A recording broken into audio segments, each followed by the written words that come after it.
अपने लौह पुरुष पूर्व प्रधानमंत्री सरदार वल्लभ भाई पटेल।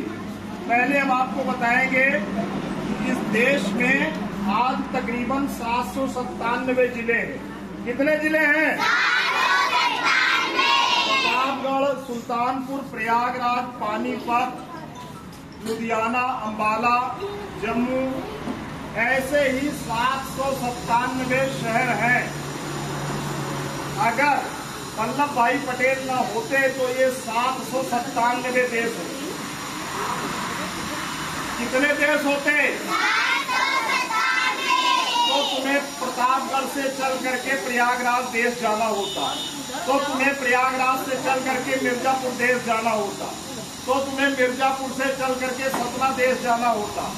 लेकिन पूरे देश को, पूरे भारत को, कश्मीर से लेके कन्याकुमारी तक और कलकत्ता से लेके अमृतसर, अगर किसी ने एक माला में, एक फूल में पिरोया है, फूलों के बीच में एक तंतु का काम किया है और अखंड सेतु का काम किया है, तो वो सरदार वल्लभ भाई पटेल ही रहे। आप हमारे देश के नेहरू जी के समय में, जब पंडित जवाहरलाल नेहरू इस देश के प्रधानमंत्री हुआ करते थे, तो हमारे देश में सरदार वल्लभ भाई पटेल उप प्रधानमंत्री हुआ करते थे, गृह मंत्री हुआ करते थे। मिनिस्ट्री ऑफ होम अफेयर्स इनके हाथ में था, गृह मंत्रालय इनके हाथ में था। पूरे देश को इन्होंने किस तौर तरीके से एक सूत्र में बांधा है। उस समय पाकिस्तान और हिंदुस्तान का विभाजन हो रहा था। प्रजा जितनी थी, जितने भी यहाँ पे हम जैसे लोग रहते थे, हम अपने वर्तमान और भविष्य को लेकर के अनिश्चित थे।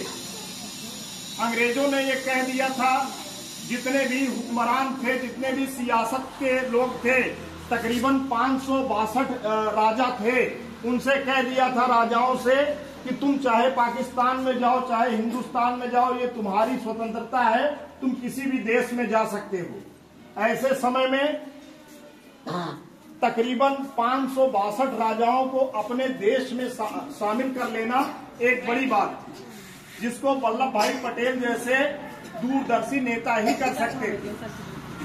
समझ रहे हैं कि नहीं? आप ये मान के चलिए, हम इनके जन्मदिन को एकता दिवस के रूप में मनाते हैं और हमारे देश में सबसे टॉलेस्ट अगर स्टैच्यू, पूरे वर्ल्ड में अगर टॉलेस्ट स्टैच्यू 182 मीटर की इनकी स्टैच्यू है गुजरात में, उसको हम एक मिसाल के रूप में, एक प्रतीक के रूप में, एक गौरव के रूप में सरदार वल्लभ भाई पटेल खड़े हैं नर्मदा नदी के तट पे। उनकी पूरी दुनिया में सबसे ऊंची प्रतिमा है, उनकी पूरी दुनिया में सबसे ऊंची मूर्ति है।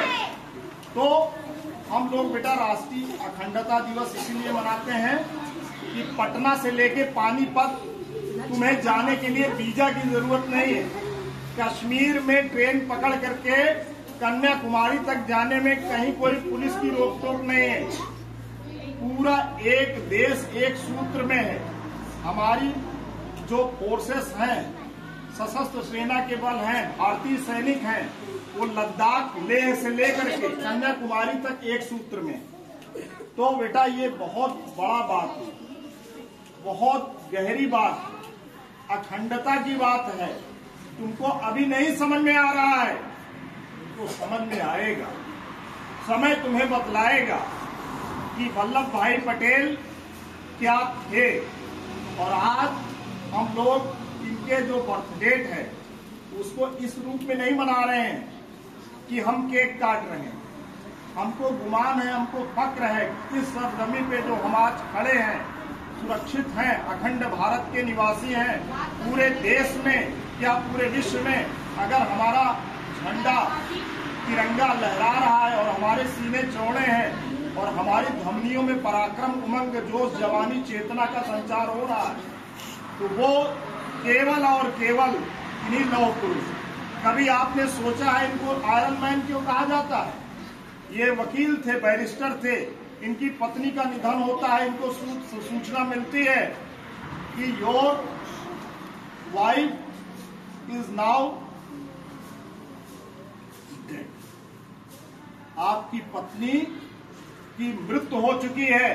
लेकिन इन्होंने केस को अपना फाइनल किया, जज के सामने पूरी की पूरी उन्होंने पैरवी किया। पूरी पैरवी करने के बाद ये वहां से हटे हैं। किसी भी प्रकार का विचलन, किसी भी प्रकार की अधीरता, किसी भी प्रकार का संयम होना इनके चरित्र और इनके स्वभाव में नहीं था। इसीलिए हम इनको आयरन मैन ऑफ इंडिया भी बोलते हैं।